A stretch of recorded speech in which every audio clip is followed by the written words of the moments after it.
आपल्या लासलगाव बाजार समिती म्हणजे इतर सगळ्या बाजार समितींमध्ये सरासरी 4 ते 5 हजार रुपये कांद्याचे दर होते। कमीत कमी ते दर 2.5 ते 3 हजार रुपये टिकून राहावे। हे 4 ते 5 हजार रुपये चालणारे दर एकदम 1000 ते 1500 रुपयापर्यंत आले। त्याच्यामुळे शेतकऱ्यांमध्ये तीव्र नाराजी निर्माण झाली, त्यांचा खर्चही त्याच्यात निघत नाही। त्याच्यामुळे हे आंदोलनं वगैरे या बाकीच्या गोष्टी उभ्या करण्यापेक्षा शासनाने याच्यावर एक कडक निर्णय घ्यावा व शेतकऱ्यांचा कायमचा प्रश्न सोडवावा। व्यापाऱ्यांनाही याच्यापासून त्रास होतो, शेतकऱ्यांनाही होतो।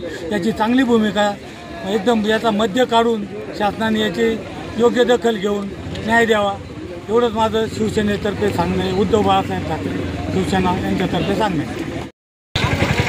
आज या ठिकाणी लासलगाव बाजार समितीमध्ये कांद्याचे दर 1700 ते 1800 रुपये झालेले।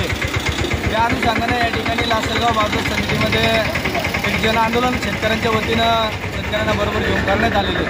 गेल्या 10 दिवसामध्ये 5000 रुपये विकणारा कांदा आज या ठिकाणी बाजार समितीमध्ये 1500 ते 1700 रुपये विकतोय। 10 दिवसामध्ये विकलेल्या कांद्याला शेतकऱ्यांना 2000 रुपये अनुदान शासनाने द्यावं ही आमची विनंती।